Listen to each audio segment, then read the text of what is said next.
आओ जो सतगुरां दी पावन पवित्र गुरबाणी सुखमनी साहब जी दी अपनी लड़ीवार चल रही है विचार।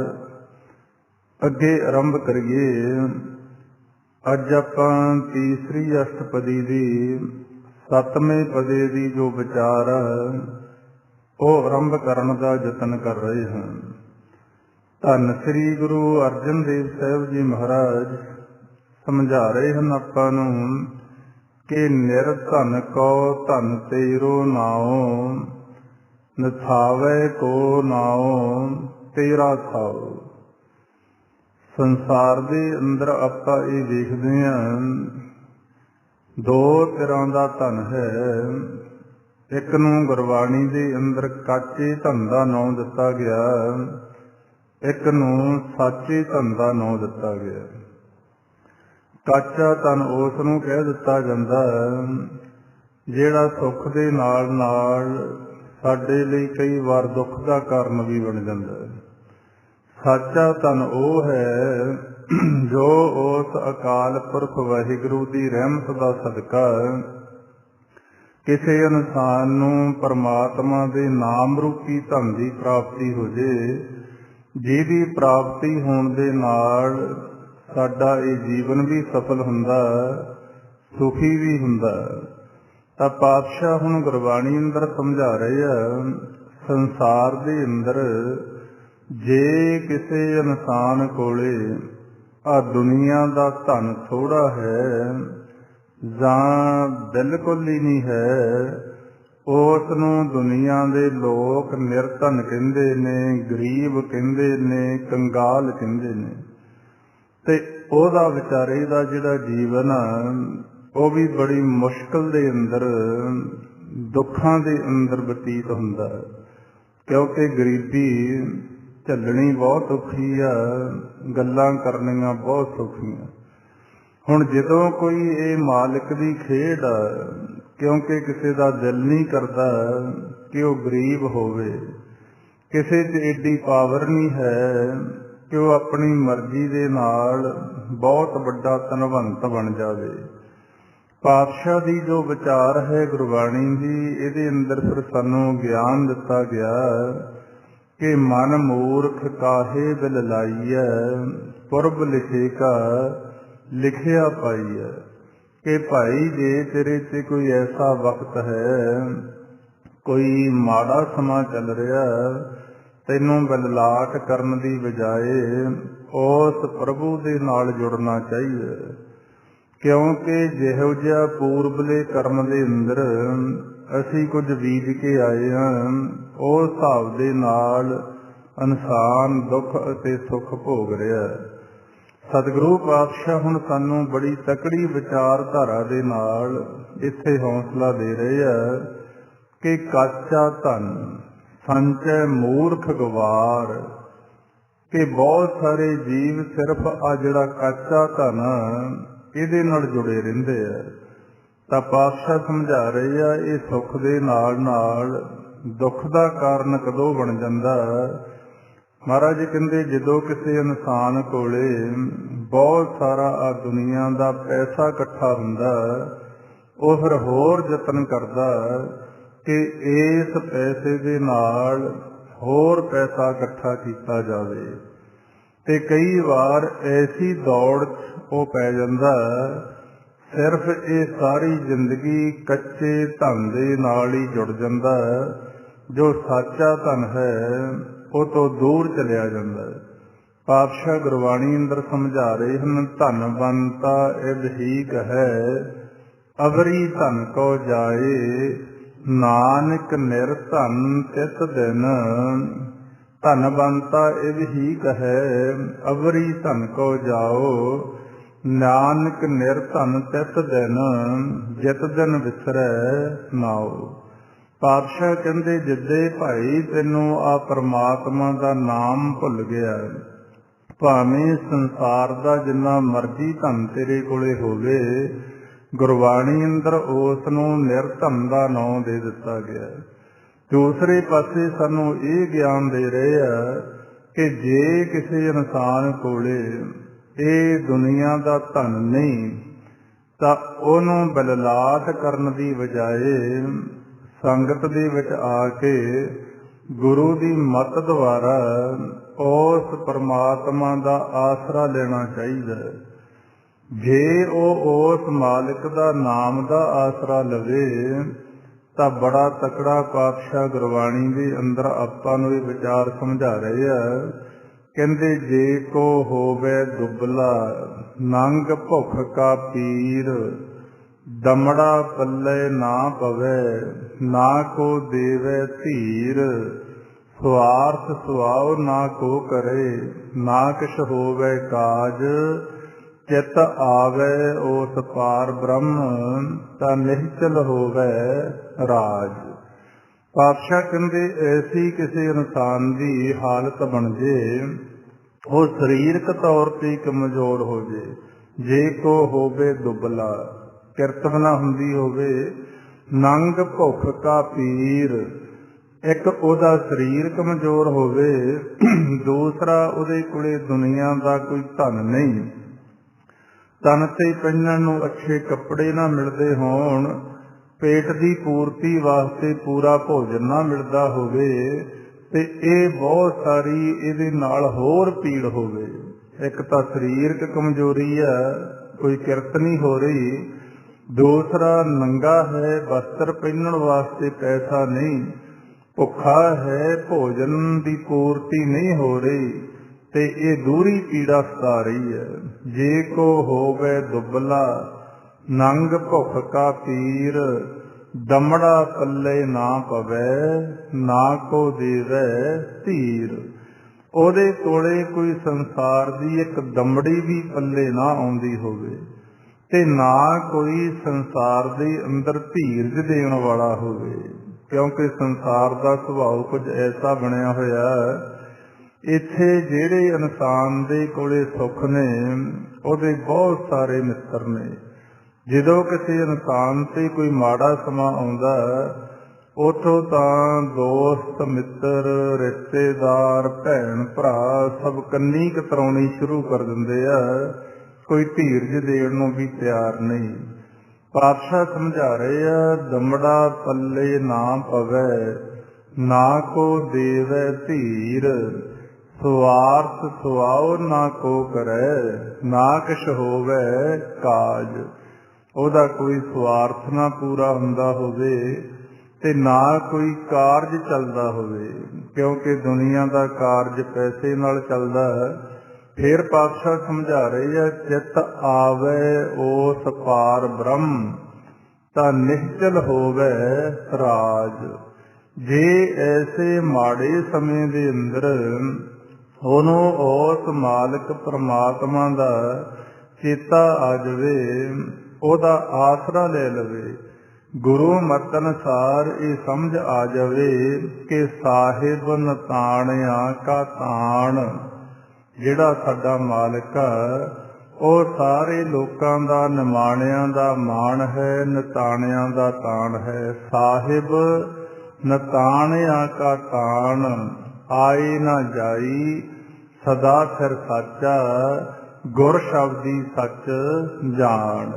ਜਿਹੜਾ ਸਦਾ ਵਾਸਤੇ ਹੈ, ਆਉਂਦਾ ਜਾਂਦਾ ਨਹੀਂ, ਅਟੱਲ ਹੈ, ਗੁਰੂ ਦੇ ਸ਼ਬਦ ਦੁਆਰਾ ਉਸ ਸੱਚ ਨਾਲ ਜੁੜਿਆ ਜਾਵੇ। ਆਦਿ ਸੱਚ ਜੁਗਾਦ ਸੱਚ ਹੈ ਭੀ ਸੱਚ, ਨਾਨਕ ਹੋਸੀ ਭੀ ਸੱਚ। ਪਾਤਸ਼ਾਹ ਸਮਝਾ ਰਹੇ ਆ, ਕਹਿੰਦੇ ਜੇ ਉਸ ਮਾਲਿਕ ਦੇ ਨਾਲ ਉਹਦੀ ਕਿਰਪਾ ਦਾ ਪਾਤਰ ਬਣ ਜਾਵੇ, ਚਿੱਤ 'ਚ ਉਹਨੂੰ ਵਸਾ ਲਵੇ, ਚਿੱਤ ਆਵੇ ਉਸ ਪਾਰ ਬ੍ਰਹਮ ਤਾਂ ਨਿਹਚਲ ਹੋਵੇ ਰਾਜ। ਉਹਦਾ ਜਿਹੜਾ ਮਨ ਹੈ ਉਹ ਨਿਹਚਲ ਰਾਜ ਦੀ ਪ੍ਰਾਪਤੀ ਕਰ ਲੂਗਾ। ਦੂਸਰੇ ਪਾਸੇ ਐਸਾ ਖੇਲ ਦੱਸ ਰਹੇ ਆ, ਧਨਵੰਤਾ ਇਹੀ ਕਹੈ ਅਬਰੀ ਧਨ ਕੋ ਜਾਓ, ਨਾਨਕ ਨਿਰਧਨ ਤਿਤ ਦਿਨ ਜਿਤ ਦਿਨ ਵਿਸਰੈ ਨਾਉ। ਜਿਹੜੇ ਤਾਂ ਗਰੀਬ ਬੰਦੇ ਨੇ ਉਸ ਮਾਲਕ ਦਾ ਓਟ ਆਸਰਾ ਤੱਕ ਲਿਆ, ਉਹਨੂੰ ਤਾਂ ਪਾਤਸ਼ਾਹ ਕਹਿੰਦੇ ਨਿਹਚਲ ਰਾਜ, ਆਤਮਕ ਸੁੱਖ ਦੀ ਪ੍ਰਾਪਤੀ ਹੋ ਜਾਏਗੀ। ਜਿਹੜਾ ਦੁਨੀਆ ਦਾ ਧਨਵਾਨ ਹੈ, ਜਿਹਦੇ ਹਰ ਸਮੇਂ ਮਨ ਦੇ ਅੰਦਰ ਇਹੋ ਹੀ ਵਿਚਾਰ ਨੇ ਕਿ ਹੋਰ ਬਹੁਤ ਸਾਰੇ ਧਨ ਦੀ ਪ੍ਰਾਪਤੀ ਕੀਤੀ ਜਾਵੇ, ਉਹ ਇਸ ਇਕੱਲੇ ਦੁਨੀਆ ਦੇ ਧਨ ਨਾਲ ਜੁੜ ਕੇ ਪਰਮਾਤਮਾ ਦੇ ਨਾਮ ਰੂਪੀ ਧਨ ਤੋਂ ਦੂਰ ਚਲਿਆ ਜਾਂਦਾ ਤੇ ਉਸ ਨੂੰ ਗੁਰਬਾਣੀ ਦੇ ਅੰਦਰ ਨਿਰਧਨ ਕਹਿ ਦਿੱਤਾ। ਤਾਂ ਸਤਿਗੁਰੂ ਗੁਰੂ ਅਰਜਨ ਦੇਵ ਸਾਹਿਬ ਜੀ ਮਹਾਰਾਜ ਸਾਨੂੰ ਸਮਝਾ ਰਹੇ ਆ ਕਿ ਹੇ ਅਕਾਲ ਪੁਰਖ ਵਾਹਿਗੁਰੂ, ਤੇਰਾ ਜਿਹੜਾ ਨਾਮ ਨਿਰਧਨ ਕਉ ਧਨ ਤੇਰੋ ਨਾਉ, ਨਥਾਵੇ ਕੋ ਨਾਉ ਤੇਰਾ ਥਾਉ। ਜਿਹੜੇ ਜੀਵ ਨੂੰ ਕੋਈ ਟਿਕਾਣਾ ਨਹੀਂ, ਕਿਉਂਕਿ ਆਹ ਤਾਂ ਝੂਠੇ ਟਿਕਾਣੇ ਨੇ ਸੰਸਾਰ ਦੇ ਅੰਦਰ, ਚਾਹੇ ਆਪਣੀਆਂ ਜ਼ਮੀਨਾਂ ਨੇ ਚਾਹੇ ਘਰ ਨੇ, ਜੋ ਵੀ ਹੈ ਇਹ ਪੱਕਾ ਰਹਿਣ ਵਾਸਤੇ ਟਿਕਾਣਾ ਨਹੀਂ ਹੈ। ਇਹ ਤਾਂ ਸਾਰਾ ਇੱਕ ਪ੍ਰਾਹੁਣਚਾਰੀ ਦੇ ਰੂਪ ਕੁਝ ਕੁ ਸਮਾਂ ਸਾਨੂੰ ਉਸ ਮਾਲਿਕ ਨੇ ਪੂਰਬਲੇ ਕਰਮਾਂ ਦੇ ਹਿਸਾਬ ਦੇ ਨਾਲ ਕਿ ਜ਼ਮੀਨਾਂ ਦਿੱਤੀਆਂ, ਜਾਇਦਾਦਾਂ ਦਿੱਤੀਆਂ, ਘਰ-ਬਾਰ ਦਿੱਤੇ ਨੇ ਰਹਿਣ ਵਾਸਤੇ, ਤੇ ਕੁਝ ਸਮੇਂ ਬਾਅਦ ਇਹ ਸਾਰਾ ਕੁਝ ਬਦਲੀ ਹੋ ਜਾਂਦਾ, ਕਿਉਂਕਿ ਧਰਤੀ ਧਰਮਸ਼ਾਲਾ ਦੇ ਉੱਪਰ ਪਤਾ ਨਹੀਂ ਕਦੋਂ ਦੀ ਸ੍ਰਿਸ਼ਟੀ ਚੱਲ ਰਹੀ ਹੈ, ਕਿੰਨੇ ਕੁ ਜੀਵ ਇੱਥੇ ਆ ਚੁੱਕੇ ਆ, ਕਿੰਨੇ ਕੁ ਆ ਰਹੇ ਆ ਤੇ ਕਿੰਨੇ ਕੁ ਨੇ ਹੋਰ ਅੱਗੇ ਆਉਣਾ। ਇਹ ਤਾਂ ਸਿਰਫ ਇੱਕ ਦੁਨੀਆ ਦਾ ਕੁਝ ਕੁ ਸਮਾਂ ਮਹਿਮਾਨ ਦੇ ਤੌਰ ਦੇ ਉੱਪਰ ਰਹਿਣ ਵਾਸਤੇ ਮਾਲਿਕ ਨੇ ਕਰ ਦਿੱਤੇ। ਦੂਸਰੇ ਪਾਸੇ ਆ ਸਾਡਾ ਜਿਹੜਾ ਸਰੀਰ ਰੂਪੀ ਘਰ ਆ, ਇਹ ਵੀ ਸਦਾ ਵਾਸਤੇ ਸਾਡਾ ਨਹੀਂ, ਕਿਉਂਕਿ ਪਾਤਸ਼ਾਹ ਗੁਰਬਾਣੀ ਅੰਦਰ ਸਮਝਾ ਰਹੀ ਹੈ, ਐਸੇ ਘਰ ਹਮ ਬਹੁਤ ਬਸਾਏ ਜਬ ਹਮ ਰਾਮ ਗਰਭ ਹੋਏ ਆਏ। ਪਰ ਸਤਿਗੁਰੂ ਪਾਤਸ਼ਾਹ ਸਮਝਾ ਰਹੇ ਆ, ਸਾਡਾ ਅਸਲੀ ਟਿਕਾਣਾ ਕਿਹੜਾ, ਅਸਲੀ ਥਾਂ ਕਿਹੜਾ, ਜਿਹਦੀ ਪ੍ਰਾਪਤੀ ਹੋਣ ਤੋਂ ਬਾਅਦ ਅਸੀਂ ਸਦਾ ਵਾਸਤੇ ਆਪਣੇ ਅਸਲੀ ਘਰ ਦੇ ਅੰਦਰ ਪ੍ਰਵੇਸ਼ ਕਰ ਜਾਣਾ ਹੁੰਦਾ। ਕਿਉਂਕਿ ਪਾਤਸ਼ਾਹ ਗੁਰਬਾਣੀ ਅੰਦਰ ਸਮਝਾਉਂਦੇ ਨੇ, ਡੱਡਾ ਡੇਰਾ ਇਹ ਨਹੀਂ, ਜਹ ਡੇਰਾ ਤਹ ਜਾਨ, ਵਾ ਡੇਰਾ ਕਾ ਸੰਜਮੋ, ਗੁਰ ਕੈ ਸ਼ਬਦ ਪਛਾਣ। ਆਪਾਂ ਇੱਧਰ ਘਰ ਕਹਿੰਦੇ ਆ, ਇੱਧਰ ਅੰਮ੍ਰਿਤਸਰ ਗੁਰਦਾਸਪੁਰ ਵਾਲੇ ਇਲਾਕੇ 'ਚ ਜਾਓ, ਉਹ ਡੇਰਾ ਕਹਿੰਦੇ ਨੇ। ਭਾਸ਼ਾ ਦੀ ਤਬਦੀਲੀ ਆ। ਤਾਂ ਮਾਲਕ ਦੀ ਬਾਣੀ ਸਮਝਾ ਰਹੀ ਹੈ ਕਿ ਸਾਡਾ ਇਹ ਸਦਾ ਵਾਸਤੇ ਡੇਰਾ ਨਹੀਂ, ਡੱਡਾ ਡੇਰਾ ਇਹ ਨਹੀਂ, ਜਹ ਡੇਰਾ ਤੈ ਜਾਨ, ਵਾ ਡੇਰਾ ਕਾ ਸੰਜਮੋ, ਗੁਰ ਕੈ ਸ਼ਬਦ ਪਛਾਣ। ਉਸ ਅਸਲੀ ਘਰ ਜੋ ਆਪਣਾ ਸੱਚਖੰਡ ਕਹਿੰਦੇ ਆ, ਬੇਗਮਪੁਰਾ ਸ਼ਹਿਰ ਗੁਰਬਾਣੀ 'ਚ ਕਹਿਤਾ, ਜਿਸ ਨੂੰ ਆਪਣਾ ਅਬਚਲ ਨਗਰ ਦਾ ਨਾਂ ਦਿੱਤਾ ਗਿਆ, ਸੱਚਖੰਡ ਦਾ ਨਾਂ ਦਿੱਤਾ ਗਿਆ, ਉਹ ਆਪਣਾ ਅਸਲੀ ਘਰ ਆ, ਅਸਲੀ ਟਿਕਾਣਾ। ਹੁਣ ਉੱਥੇ ਪਾਤਸ਼ਾਹ ਕਹਿੰਦੇ ਆ ਦੁਨੀਆ ਦੇ ਧਨ ਦੇ ਨਾਲ ਤਾਂ ਕੁਝ ਖਰੀਦਿਆ ਨਹੀਂ ਜਾਵੇਗਾ, ਉੱਥੇ ਤਾਂ ਉਸ ਧਨ ਦੇ ਨਾਲ ਤੁਸੀਂ ਪਹੁੰਚ ਸਕੋਗੇ ਜੋ ਮਾਲਿਕ ਦਾ, ਪਰਮਾਤਮਾ ਦਾ ਨਾਮ ਰੂਪੀ ਧਨ। ਤਾਂ ਸਤਿਗੁਰੂ ਪਾਤਸ਼ਾਹ ਸਮਝਾ ਰਹੇ ਆ, ਜਿਹੜੇ ਇਨਸਾਨ ਨੇ ਉਸ ਮਾਲਿਕ ਦੇ ਉਸ ਨਾਮ ਰੂਪੀ ਧਨ ਦੀ ਪ੍ਰਾਪਤੀ ਕੀਤੀ, ਨਿਰਧਨ ਕਉ ਧਨ ਤੇਰੋ ਨਾਉ, ਨਸਾਵੇ ਕੋ ਨਾਉ ਤੇਰਾ ਥਾਉ, ਨਮਾਨੇ ਕੋ ਪ੍ਰਭ ਤੇਰੋ ਮਾਨ, ਸਗਲ ਘਟਾ ਕੋ ਦੇਬਹੁ ਦਾਨ। ਸੰਸਾਰ ਦੇ ਅੰਦਰ ਆਪਾਂ ਵੇਖਦੇ ਹਾਂ, ਇੱਥੇ ਕਈ ਵਾਰ ਗੁਣਾਂ ਦੇ ਆਧਾਰ ਤੇ ਨਹੀਂ ਕਿਸੇ ਨੂੰ ਮਾਣ ਦੀ ਪ੍ਰਾਪਤੀ ਹੁੰਦੀ, ਕਈ ਵਾਰ ਕਿਸੇ ਅਹੁਦੇ ਦਾ ਕਰਕੇ ਜਾਂ ਅਮੀਰੀ ਦਾ ਕਰਕੇ ਬਹੁਤ ਸਾਰੇ ਲੋਕਾਂ ਨੂੰ ਮਾਣ ਸਨਮਾਨ ਮਿਲ ਜਾਂਦਾ, ਕਿਉਂਕਿ ਸੰਸਾਰ ਦਾ ਵੱਖਰਾ ਖੇਡ ਹੈ, ਨਿਰੰਕਾਰ ਦਾ ਵੱਖਰਾ ਖੇਡ ਹੈ। ਸੰਸਾਰ ਦੇ ਅੰਦਰ ਝੂਠੇ ਮਾਣ ਪ੍ਰਾਪਤ ਹੋ ਜਾਂਦੇ ਆ, ਸਵਾਰਥ ਦਾ ਕਰਕੇ ਹੋ ਜਾਂਦੇ ਆ, ਕਿਸੇ ਗੁਣ ਦਾ ਕਰਕੇ ਹੋ ਜਾਂਦੇ ਆ, ਕਿਸੇ ਅਹੁਦੇ ਦਾ ਕਰਕੇ ਇਨਸਾਨ ਨੂੰ ਮਾਨ ਸਨਮਾਨ ਮਿਲ ਜਾਂਦਾ। ਪਰ ਉਸ ਮਾਲਿਕ ਦੇ ਦਰਬਾਰ ਦੇ ਅੰਦਰ ਇਹ ਝੂਠ ਦਾ ਕੁਝ ਵੀ ਪੱਲੇ ਨਹੀਂ ਆਉਣ ਵਾਲਾ। ਉੱਥੇ ਤਾਂ ਸੱਚੋ ਹੀ ਸੱਚ ਨਿਬੜੈ, ਚੁਣ ਬਖ ਕੱਢੈ ਜਜਮਾਲਿਆ।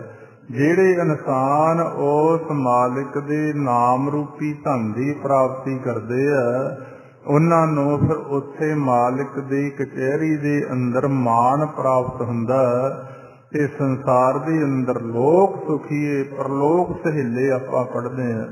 ਬਹੁਤ ਸਾਰਾ ਆਪਾਂ ਸੰਸਾਰ ਦੇ ਅੰਦਰ ਝਾਤੀ ਮਾਰ ਕੇ ਵੇਖੋ, ਸੰਸਾਰ ਦੇ ਅੰਦਰ ਬਹੁਤ ਵੱਡੇ ਵੱਡੇ ਅਮੀਰ ਲੋਕ ਹੋ ਕੇ ਚਲੇ ਗਏ, ਰਾਜੇ ਮਹਾਰਾਜੇ ਹੋ ਕੇ ਚਲੇ ਗਏ, ਕੌਣ ਕਿਸੇ ਨੂੰ ਯਾਦ ਕਰਦਾ?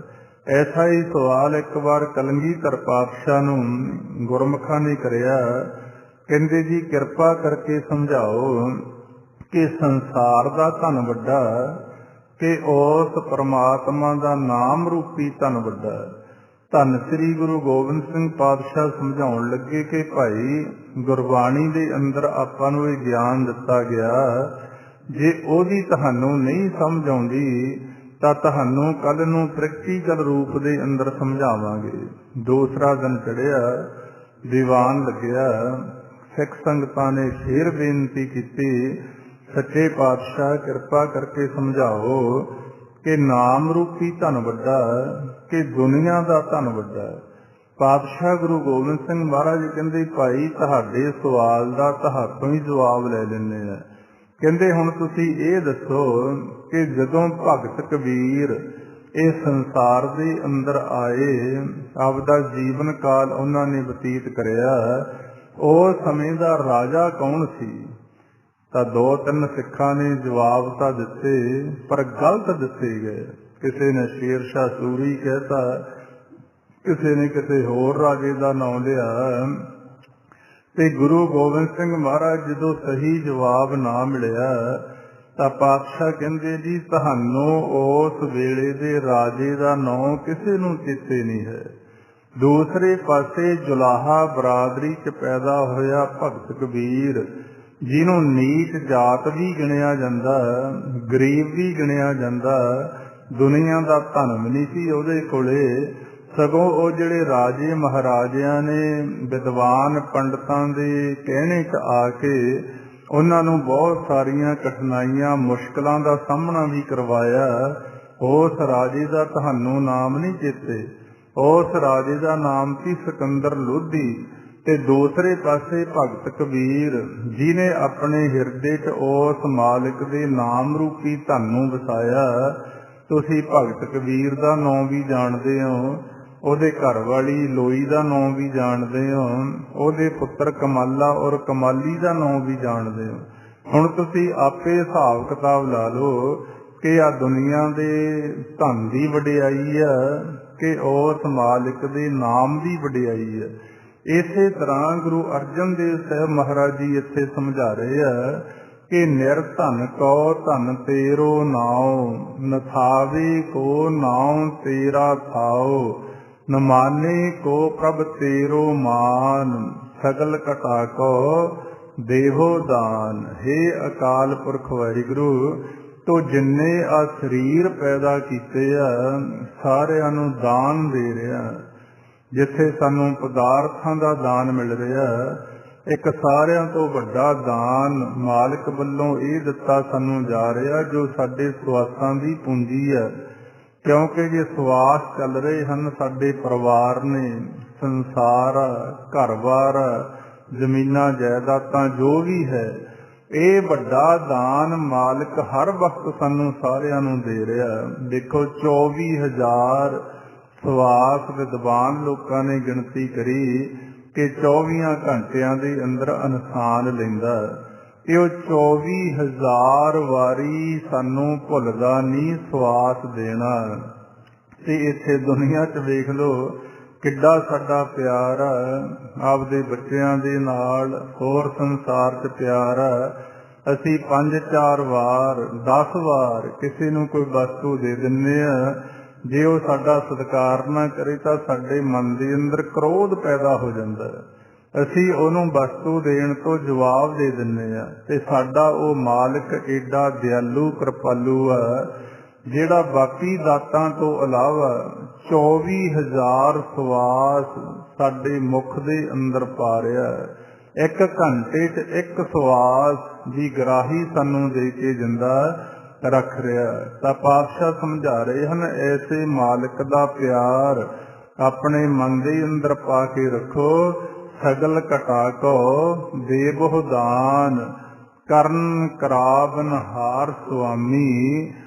ਸਗਲ ਘਟਾ ਕੇ ਅੰਤਰਜਾਮੀ। ਕਹਿੰਦੇ ਉਹ ਜੋ ਵੀ ਆ ਸੰਸਾਰ ਦਾ ਖੇਡ ਚੱਲ ਰਿਹਾ, ਪੈਦਾ ਕਰ ਰਿਹਾ, ਪਾਲਣ ਪੋਸ਼ਣ ਕਰ ਰਿਹਾ, ਤੇ ਸੰਸਾਰ ਦਾ ਸਮਾਂ ਬਤੀਤ ਹੋਣ ਤੇ ਇਨਸਾਨ ਦੀ ਮੌਤ ਹੋ ਜਾਂਦੀ ਹੈ। ਇਹ ਇੱਕ ਖੇਡ ਬੜਾ ਤਕੜਾ ਚੱਲ ਰਿਹਾ, ਪਰ ਸਾਰਾ ਕੁਝ ਕਰਨ ਕਰਾਵਨ ਹਾਰ ਮਾਲਿਕ ਦੇ ਹੱਥ ਦੇ ਅੰਦਰ ਹੈ। ਜੇ ਇੱਥੇ ਕਿਸੇ ਇਨਸਾਨ ਦੇ ਹੱਥ 'ਚ ਹੋਵੇ ਤਾਂ ਦੁਨੀਆ ਦੇ ਰਾਜੇ ਮਹਾਰਾਜੇ ਜਿਹੜੇ ਬਹੁਤ ਵੱਡੇ ਵੱਡੇ ਰਾਜ ਭਾਗ ਦੀ ਪ੍ਰਾਪਤੀ ਵਾਸਤੇ ਜਿਨ੍ਹਾਂ ਕੋਲੇ ਬਹੁਤ ਸਾਰੀਆਂ ਦੁਨਿਆਵੀ ਪਾਵਰਾਂ ਨੇ, ਤੇ ਉਹ ਦੁਨੀਆ ਦਾ ਖਾਤਮਾ ਵੀ ਕਰਦੇ ਹਨ। ਅੱਜ ਵੀ ਆਪਾਂ ਸੰਸਾਰ ਦੇ ਅੰਦਰ ਵੇਖ ਰਹੇ ਹਾਂ, ਜਿਹੜਾ ਰਾਜਨੀਤਿਕ ਪੱਖ ਹੁੰਦਾ ਉਹਨੂੰ ਕਿਸੇ ਨਾਲ ਕੋਈ ਪਿਆਰ ਨਹੀਂ। ਉਹਨਾਂ ਨੂੰ ਸਿਰਫ ਆਪਣੀ ਰਾਜਨੀਤੀ ਦੇ ਉੱਪਰ ਚੱਲ ਕੇ ਆਪਣੇ ਰਾਜ ਭਾਗ ਦੀ ਪ੍ਰਾਪਤੀ ਕਰਨੀ, ਸਦਾ ਵਾਸਤੇ ਉਹ ਤੇ ਕਾਬਜ਼ ਰਹਿਣਾ ਤੇ ਆਪਣੇ ਰਾਜ ਭਾਗ ਨੂੰ ਹੋਰ ਵੱਡਾ ਕਰਨਾ, ਇਹ ਰਾਜਨੀਤਿਕ ਲੋਕਾਂ ਦੀ ਇੱਛਾ ਬਣੀ ਰਹਿੰਦੀ ਹੈ। ਪਰ ਜੇ ਇਹ ਸਾਰਾ ਕੁਝ ਮਾਲਕ ਦੇ ਹੱਥ 'ਚ ਨਾ ਹੋਵੇ, ਜਦੋਂ ਜਦੋਂ ਵੀ ਕੋਈ ਰਾਜਾ ਦੁਨੀਆ ਦਾ ਜਿਹਨੇ ਪਰਜਾ ਦੇ ਉੱਪਰ ਅਤਿਆਚਾਰ ਕਰਨਾ ਸ਼ੁਰੂ ਕਰਿਆ, ਤੇ ਫਿਰ ਉਸ ਮਾਲਕ ਅਕਾਲ ਪੁਰਖ ਵੱਲੋਂ ਕੋਈ ਐਸੀ ਖੇਡ ਬਣਦੀ, ਉਹਦੇ ਜ਼ੁਲਮਾਂ ਦਾ ਅੰਤ ਹੁੰਦਾ। ਦ੍ਰਿਸ਼ਟਮਾਨ ਦੇ ਅੰਦਰ ਆਪਾਂ ਪੜ੍ਹਦੇ ਹਾਂ ਕਿ ਇੱਥੇ ਹਰਨਾਕਸ਼ ਵਰਗੇ ਆਏ, ਜਿਹੜੇ ਰਾਜਨੀਤੀ ਦੇ ਅੰਦਰ ਏਡੇ ਆਪਣੇ ਲੋਭ ਦੇ ਅੰਦਰ ਚਲੇ ਗਏ, ਹੰਕਾਰ ਦੇ, ਆਪਣੇ ਪੁੱਤਰ ਨੂੰ ਵੀ ਮਾਰਨ ਦਾ ਯਤਨ ਕਰਿਆ।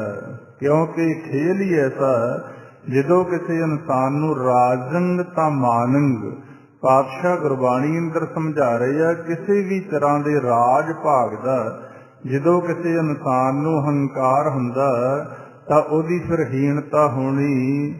ਉਸ ਮਾਲਕ ਦਾ ਇੱਕ ਕੁਦਰਤ ਦਾ ਕਾਨੂੰਨ, ਰਾਜੰ ਤਾਂ ਮਾਨੰ, ਅਭਮਾਨੰ ਤਾਂ ਹੀਣੰ। ਤਾਂ ਪਾਤਸ਼ਾਹ ਸਮਝਾ ਰਹੇ ਆ ਕਿ ਭਾਈ ਤੁਹਾਡੇ ਹੱਥ ਵੱਸ ਦੇ ਵਿੱਚ ਕੁਝ ਨਹੀਂ, ਤੁਸੀਂ ਤਾਂ ਕੁਝ ਹੋਰ ਚਾਹੁੰਦੇ ਹੋ, ਹੁੰਦਾ ਕੁਝ ਹੋਰ ਆ। ਨਰ ਚਾਹਤ ਕਛ ਔਰੇ ਕੀ ਔਰੇ ਭਈ, ਚਿਤਬਤ ਰਹਿਓ ਠਗੌਰ, ਨਾਨਕ ਫਾਸੀ ਗੱਲ ਪਰੀ। ਇਹ ਸਾਰੀ ਸ੍ਰਿਸ਼ਟੀ ਦਾ ਖੇਡ ਕਿਸੇ ਸ਼ਕਤੀ ਦੇ ਅਧੀਨ ਚੱਲ ਰਿਹਾ। ਤਾਂ ਪਾਤਸ਼ਾਹ ਸਮਝਾ ਰਹੇ ਆ ਕਿਹੜੀ ਸ਼ਕਤੀ ਆ, ਕਰਨ ਕਰਾਵਨ ਹਾਰ ਸੁਆਮੀ। ਸਾਰਾ ਕੁਝ ਕਰਨ ਕਰਾਉਣ ਵਾਲਾ ਸਾਡਾ ਉਹ ਮਾਲਕ ਹੈ। ਸਗਲ ਘਟਾ ਕੇ ਅੰਤਰਜਾਮੀ, ਜਿਹੜਾ ਏਡੀ ਤਾਕਤ ਦਾ ਮਾਲਕ ਹਰੇਕ ਦੇ ਅੰਦਰ ਦੀ ਗੱਲ ਜਾਣਦਾ। ਕਿਉਂਕਿ ਦੁਨੀਆ ਦੇ ਅੰਦਰ ਇਨਸਾਨ ਦੋ ਮੁਖ ਲੈ ਕੇ ਗੱਲਾਂ ਕਰਦਾ, ਬਾਹਰੋਂ ਕੁਝ ਹੋਰ ਗੱਲ ਕਰਦਾ ਤੇ ਅੰਦਰਲੀ ਗੱਲ ਨੂੰ ਛੁਪਾ ਕੇ ਰੱਖਦਾ। ਜਿਹੜੀ ਇੱਕ ਆਮ ਕਹਾਵਤ ਚੱਲ ਰਹੀ ਹੈ ਸੰਸਾਰ 'ਚ ਕਿ ਮੂੰਹ ਮੇ ਰਾਮ ਰਾਮ ਬਗਲ ਮੇ ਛੁਰੀ। ਮੂੰਹ ਤੋਂ ਇਨਸਾਨ ਮਿੱਠਾ ਰਹਿੰਦਾ ਤੇ ਅੰਦਰੋਂ ਦੂਸਰੇ ਦੀਆਂ ਜੜ੍ਹਾਂ ਕੁਤਰਨ ਦਾ ਹਰ ਸਮੇਂ ਮਨ ਦੇ ਅੰਦਰ ਵਿਚਾਰ ਬਣਾ ਕੇ ਰੱਖਦਾ। ਉਹ ਦੁਨੀਆ ਦੇ ਲੋਕਾਂ ਤੋਂ ਆਪਦੀ ਅੰਦਰਲੀ ਗੱਲ ਛੁਪਾ ਲੈਂਦਾ ਤੇ ਮੂੰਹ ਤੋਂ ਅੱਛੀਆਂ ਗੱਲਾਂ ਕਰਦਾ, ਅੰਦਰ ਪਾਪਾਂ ਦੀ ਪੰਡ ਲੈ ਕੇ ਬੈਠਾ। ਪਰ ਪਾਤਸ਼ਾਹ ਗੁਰੂ ਅਰਜਨ ਦੇਵ ਸਾਹਿਬ ਮਹਾਰਾਜ ਸਮਝਾ ਰਹੇ ਆ, ਸਾਡਾ ਜਿਹੜਾ ਮਾਲਕ ਹੈ ਕਰਨ ਕਰਾਵਨ ਹਾਰ ਸੁਆਮੀ, ਸਗਲ ਘਟਾ ਕੇ ਅੰਤਰਜਾਮੀ। ਉਹ ਸਾਰੇ ਸਰੀਰਾਂ ਦੇ ਅੰਦਰ ਦੀ ਗੱਲ ਜਾਣਦਾ, ਘਟ ਘਟ ਕੇ ਅੰਤਰ ਕੀ ਜਾਣਤ, ਭਲੇ ਬੁਰੇ ਕੀ ਪੀਰ ਪਛਾਨਤ। ਆਪਣੀ ਗਤ ਮਿਤ ਜਾਨਹੁ ਆਪੇ, ਆਪਨ ਸੰਗ ਆਪ ਪ੍ਰਭ ਰਾਤੇ। ਪਾਤਸ਼ਾਹ ਸਮਝਾ ਰਹੇ ਆ, ਕਹਿੰਦੇ ਉਹ ਆਪਣੀ ਗਤੀ ਨੂੰ, ਗਤ ਨੂੰ ਕਹਿੰਦੇ ਨੇ, ਗਤ ਕਹਿੰਦੇ ਨੇ ਹਾਲਤ ਨੂੰ, ਅਵਸਥਾ ਨੂੰ। ਉਹ ਮਾਲਕ ਆਪਣੀ ਅਵਸਥਾ ਨੂੰ, ਆਪਣੇ ਹਾਲ ਨੂੰ ਆਪ ਹੀ ਜਾਣਦਾ। ਆਪਣੀ ਗਤ ਮਿਤ, ਮਤ ਕਹਿੰਦੇ ਨੇ ਮਰਜ਼ਾਦਾ ਨੂੰ। ਤੇ ਉਹ ਜਿਹੜੇ ਹਿਸਾਬ ਦੇ ਨਾਲ ਉਹਨੇ ਸੰਸਾਰ ਦੀ ਮਰਜ਼ਾਦਾ ਚਲਾਉਣੀ ਆ ਤੇ ਉਹ ਆਪ ਹੀ ਜਾਣਦਾ। ਤੇ ਕਈ ਵਾਰ ਸਾਡੇ ਮਨਾਂ ਦੀਆਂ ਬਹੁਤ ਸਾਰੀਆਂ ਗੱਲਾਂ ਹੁੰਦੀਆਂ ਕਿ ਰੱਬ ਇਸ ਤਰ੍ਹਾਂ ਕਿਉਂ ਕਰ ਰਿਹਾ ਜੀ, ਪਰਮਾਤਮਾ ਇਸ ਤਰ੍ਹਾਂ ਕਿਉਂ ਕਰ ਰਿਹਾ ਜੀ। ਤੇ ਆ ਜਿਵੇਂ ਹੁਣ ਕੋਈ ਸੁੱਖ ਦਾ ਸਮਾਂ ਆਉਂਦਾ, ਕਿਉਂ ਇਹ ਹੋ ਰਿਹਾ ਜੀ? ਜਿਹੜੀ ਗੱਲ ਦਾ ਮਹਾਰਾਜ ਕਹਿੰਦੇ ਤੁਹਾਡੇ ਮਨ 'ਚ ਸਵਾਲ ਹੈ, ਜੇ ਤੁਹਾਨੂੰ ਬਹੁਤਾ ਇਸ ਗੱਲ ਦਾ ਭਰਮ ਵੀ ਕਿਉਂ ਹੋ ਰਿਹਾ, ਆ ਸੰਸਾਰ ਦੇ ਅੰਦਰ ਬਿਮਾਰੀ ਕਿਉਂ ਪੈ ਰਹੀ ਹੈ, ਸੰਸਾਰ ਦੇ ਅੰਦਰ ਮੌਸਮ ਦੀ ਜਦੋਂ ਤਬਦੀਲੀ ਕਿਤੇ ਹੁੰਦੀ, ਹੜ੍ਹ ਆ ਜਾਂਦੇ ਆ, ਤੂਫਾਨ ਆ ਜਾਂਦੇ ਆ, ਜਾਂ ਹੋਰ ਬਹੁਤ ਸਾਰੀ ਕੁਦਰਤੀ ਆਫਤਾਂ ਆ ਜਾਂਦੀਆਂ, ਸਾਡੇ ਜੀਵਨ ਦੇ ਅੰਦਰ ਮਾੜੇ ਚੰਗੇ ਸਮੇਂ ਆ ਜਾਂਦੇ ਆ, ਤਾਂ ਪਾਤਸ਼ਾਹ ਕਹਿੰਦੇ ਜਦੋਂ ਤੁਹਾਡੇ ਮਨ ਦੇ ਅੰਦਰ ਇਹ ਆ ਵੀ ਕਿਉਂ ਹੋ ਰਿਹਾ, ਕਹਿੰਦੇ ਫਿਰ ਤੁਸੀਂ ਇੱਕ ਯਤਨ ਕਰੋ। ਦੁਨੀਆ ਦੀ ਤਾਂ ਇਸ ਗੱਲ ਦਾ ਜਵਾਬ ਨਹੀਂ ਹੈ, ਫਿਰ ਤੁਸੀਂ ਉਹ ਜਿਹੜੇ ਮਾਲਕ ਦੇ ਹੱਥ ਦੇ ਅੰਦਰ ਇਹ ਸਾਰਾ ਖੇਲ ਆ, ਉਹਨੂੰ ਜਾ ਕੇ ਭਾਈ ਮਿਲ ਲਓ ਤੇ ਪੁੱਛ ਲਓ। ਜਦੋਂ ਉਹਦੇ ਸਨਮੁਖ ਹੋਵੋਗੇ ਤੁਹਾਨੂੰ ਉਹ ਮਹਿਲ ਦੇ ਅੰਦਰ ਬੁਲਾਊਗਾ। ਪਹਿਲਾਂ ਉੱਥੇ ਤੱਕ ਪਹੁੰਚ ਕਰਨੀ ਸਿੱਖੋ। ਜਾ ਕੋ ਭੀਤਰ ਮਹਿਲ ਬੁਲਾਵੇ ਪੁੱਛੋ ਬਾਤ, ਜਾ ਤੋ ਭੀਤਰ ਮਹਿਲ ਬੁਲਾਵੇ ਪੁੱਛੋ ਬਾਤ ਨਿਰੰਤੀ। ਕਹਿੰਦੇ ਇੱਥੇ ਖਪਣ ਦੀ ਲੋੜ ਨਹੀਂ ਹੈ, ਕਿਉਂ ਹੋ ਰਿਹਾ? ਕਹਿੰਦੇ ਏਡੀ ਮਨ ਦੀ ਆਪਦੀ ਅਵਸਥਾ ਬਣਾਓ, ਉਸ ਮਾਲਕ ਦੇ ਕੋਲੇ ਜਾਣਾ ਸਿੱਖੋ, ਫਿਰ ਪੁੱਛ ਲਿਓ ਵੀ ਇਹ ਕਿਉਂ ਤੂੰ ਕਰ ਰਿਹਾ। ਤੇ ਨਹੀਂ ਤਾਂ ਮਹਾਰਾਜ ਕਹਿੰਦੇ ਫਿਰ ਉਸ ਮਾਲਕ ਦੇ ਭਾਣੇ ਅੰਦਰ ਚੱਲ, ਮਨ ਮੇਰੇ ਸਤਿਗੁਰੂ ਕੇ ਭਾਣੇ ਚੱਲ। ਸਤਿਗੁਰੂ ਪਾਤਸ਼ਾਹ ਸਮਝਾ ਰਹੇ ਆ, ਉਹ ਆਪਣੀ ਗਤ ਤੇ ਆਪਦੀ ਮਰਜ਼ਾਦਾ ਨੂੰ ਆਪੇ ਜਾਣਦਾ। ਆਪਨ ਸੰਗ ਆਪ ਪ੍ਰਭ ਰਾਤੇ, ਉਹਨੇ ਆਪ ਦੇ ਵਿੱਚੋਂ ਹੀ ਆ ਸਾਰਾ ਖੇਲ ਪੈਦਾ ਕੀਤਾ। ਕਿਉਂਕਿ ਜਿੰਨੀ ਇਹ ਸ੍ਰਿਸ਼ਟੀ ਆ, ਜਦੋਂ ਗੁਰਬਾਣੀ ਦੀ ਤੱਤ ਦੀ ਵਿਚਾਰ ਨਾਲ ਆਪਾਂ ਜੁੜਦੇ ਹਾਂ ਤਾਂ ਇੱਕ ਮਾਲਕ ਦੇ ਵਿੱਚੋਂ ਇਹ ਸਾਰੀ ਪੈਦਾ ਹੋਈ ਹੈ। ਏਕ ਰੂਪ ਅਨੇਕ ਦਰਸ਼ਨ, ਕੀਨ ਰੂਪ ਅਨੇਕ, ਖੇਲ ਖੇਲ ਅਖੇਲ ਖੇਲਨ ਅੰਤ ਕੋ ਫਿਰ। ਏਕ ਕਲਗੀਧਰ ਪਾਤਸ਼ਾਹ ਦੇ ਬਚਨ ਆਪਾਂ ਰੋਜ਼ ਪੜ੍ਹਦੇ ਹਾਂ ਕਿ ਉਸ ਮਾਲਕ ਨੇ ਆਪਣੇ ਵਿੱਚੋਂ ਹੀ ਇਹ ਸਾਰਾ ਖੇਲ ਪੈਦਾ ਕੀਤਾ ਹੋਇਆ ਤੇ ਸਾਰਿਆਂ ਦੇ ਨਾਲ ਰਚਿਆ ਬੈਠਾ। ਆਪਨ ਸੰਗ ਆਪ ਪ੍ਰਭ ਰਾਤੇ, ਜਾਂ ਇਹ ਸਮਝ ਲਈਏ ਕਿ ਉਹਨੇ ਖੇਡ ਸ਼ੁਰੂ ਕਰਤਾ ਤੇ ਉਹ ਆਪਦੇ ਰੰਗ ਦੇ ਅੰਦਰ ਮੌਜ ਨਾਲ ਬੈਠਾ ਇਹ ਖੇਡ ਨੂੰ ਵੇਖ ਰਿਹਾ। ਜਿਸ ਤਰ੍ਹਾਂ ਆਪਾਂ ਟੂਰਨਾਮੈਂਟ ਕਰਾਉਂਦੇ ਆ, ਜਿਹੜੇ ਖਿਡਾਰੀ ਨੇ ਉਹ ਬੜੀ ਮਿਹਨਤ ਕਰਕੇ ਇੱਕ ਦੂਜੇ ਨਾਲ ਲੜਨ ਤੱਕ ਹੋ ਜਾਂਦੇ ਆ, ਬਹੁਤ ਜ਼ੋਰ ਲੱਗਦਾ, ਤਾਕਤ ਲੱਗਦੀ ਆ ਤੇ ਦਰਸ਼ਕ ਬੈਠੇ ਹੱਸ ਰਹੇ ਹੁੰਦੇ ਆ, ਨਜ਼ਾਰਾ ਲੈ ਰਹੇ ਹੁੰਦੇ ਆ। ਇਸੇ ਤਰ੍ਹਾਂ ਉਸ ਮਾਲਕ ਨੇ ਇੱਕ ਖੇਡ ਸ਼ੁਰੂ ਕੀਤਾ ਹੋਇਆ। ਇੱਕ ਪਾਸੇ ਸਾਨੂੰ ਗਰਾਊਂਡ ਦੇ ਅੰਦਰ ਉਤਾਰਤਾ, 84 ਲੱਖ ਜੂਨ ਦੇ ਸਰਦਾਰ ਬਣਾਤੇ। ਦੂਸਰੇ ਪਾਸੇ ਆਪਦੇ 5 ਮਹਾਬਲੀ ਕਾਮ ਕ੍ਰੋਧ ਲੋਭ ਮੋਹ ਹੰਕਾਰ ਪੈਦਾ ਕਰਤੇ ਤੇ ਇਹਨਾਂ ਨਾਲ ਸਾਡਾ ਖੇਡ ਵੇਖ ਵੇਖ ਕੇ ਮੌਜ ਨਾਲ ਆਨੰਦ ਲੈ ਰਿਹਾ। ਆਪਨ ਖੇਲ ਆਪ ਕਰ ਦੇਖੈ, ਖੇਲ ਸੰਕੋਚੈ ਤੋ ਨਾਨਕ ਇੱਕ। ਜਦੋਂ ਉਹਦਾ ਕਿਤੇ ਜੀ ਕਰੂ ਇਹ ਖੇਡ ਦੀ ਸਮਾਪਤੀ ਕਰ ਦੂਗਾ ਤੇ ਇਕੱਲਾ ਹੀ ਇੱਥੇ ਫੇਰ ਰਹਿ ਜੂਗਾ। ਤਾਂ ਪਾਤਸ਼ਾਹ ਸਮਝਾ ਰਹੇ ਆ, ਉਸ ਮਾਲਕ ਦੀ ਗਤੀ ਅਤੇ ਮਰਜ਼ਾਦਾ ਨੂੰ ਉਹ ਆਪੇ ਹੀ ਜਾਣਦਾ। ਆਪਣੀ ਗਤ ਮਿਤ ਜਾਣੋ ਆਪੇ, ਆਪਨ ਸੰਗ ਆਪ ਪ੍ਰਭ ਰਾਤੇ। ਤੁਮਰੀ ਉਸਤਤ ਤੁਮ ਤੇ ਹੋਏ, ਨਾਨਕ ਅਵਰ ਨਾ ਜਾਣ ਸਕੋਏ। ਅਖੀਰਲੀਆਂ ਪੰਕਤੀਆਂ ਚ ਪਾਤਸ਼ਾਹ ਸਮਝਾ ਰਹੇ ਆ ਕਿ ਐ ਮਾਲਕ, ਐ ਪ੍ਰਭੂ, ਤੇਰੀ ਜਿਹੜੀ ਉਸਤਤ ਆ ਇਹ ਵੀ ਤੂੰ ਹੀ ਕਰਾ ਸਕਦਾ। ਇਨਸਾਨ ਦੇ ਕੋਲੇ ਕੀ ਐਸੀ ਸ਼ਕਤੀ ਆ ਕਿ ਉਹ ਇੱਕ ਜੀਵ ਦੇ ਨਾਲ ਉਸ ਮਾਲਕ ਦੀ ਉਸਤਤ ਕਰ ਸਕੇ। ਜੇ ਉਹ ਕਿਰਪਾ ਨਾ ਕਰੇ, ਸਾਡੀ ਇਹ ਰਸਨਾ ਤੋਂ ਤਾਂ ਰੱਬ ਦਾ ਨਾਂ ਹੀ ਨਹੀਂ ਕਿਤੇ ਨਿਕਲਦਾ। ਜੇ ਉਹ ਨਾ ਸਾਡੇ ਤੇ ਦਇਆ ਕਰੇ, ਸਾਤੋਂ ਤੱਕ ਤੇ ਮਾਲਕ ਦੀ ਸਿਫਤ ਸਲਾਹ ਹੀ ਨਹੀਂ ਹੁੰਦੀ। ਇਹ ਵੀ ਉਹਦੀ ਕਿਰਪਾ ਦੀ ਨਿਸ਼ਾਨੀ ਆ, ਜਿਨ੍ਹਾਂ ਨੂੰ ਫਿਰ ਉਹ ਮਾਲਕ ਦਇਆ ਦੇ ਘਰ ਚ ਆ ਕੇ ਇਹ ਖਜ਼ਾਨਾ ਬਖਸ਼ਿਸ਼ ਕਰਦਾ।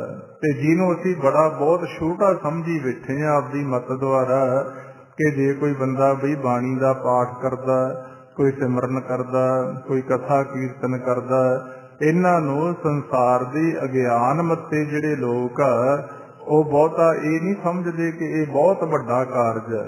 ਪਰ ਜਦੋਂ ਪਾਤਸ਼ਾਹ ਦੀ ਬਾਣੀ ਆਪਾਂ ਪੜ੍ਹਦੇ ਹਾਂ, ਕਿਉਂਕਿ ਅਗਿਆਨਤਾ ਦੇ ਹਨੇਰੇ 'ਚ ਸੰਸਾਰ ਉਹਨਾਂ ਨੂੰ ਚੰਗਾ ਕਹਿੰਦਾ ਜਿਨ੍ਹਾਂ 'ਚ ਬਹੁਤ ਚਤਰਾਈ ਹੋਵੇ, ਜਿਨ੍ਹਾਂ ਤੋਂ ਬਹੁਤ ਇੰਨੀਆਂ ਠੱਗੀਆਂ ਠੋਰੀਆਂ ਮਾਰ ਕੇ ਧਨ ਇਕੱਠਾ ਕਰਨ ਦੀ ਸਮਰੱਥਾ ਹੋਵੇ, ਜਿਹੜੇ ਨਿੰਦਿਆ ਚੁਗਲੀ ਕਰ ਕਰਕੇ ਪਿੰਡਾਂ 'ਚ ਲੜਾਈ ਝਗੜੇ ਖੜੇ ਕਰਦੇ ਹੋਣ, ਐਸੇ ਇਨਸਾਨਾਂ ਨੂੰ ਬਹੁਤ ਸਾਰੇ ਜੀਵ ਅੱਛਾ ਸਮਝਦੇ ਆ।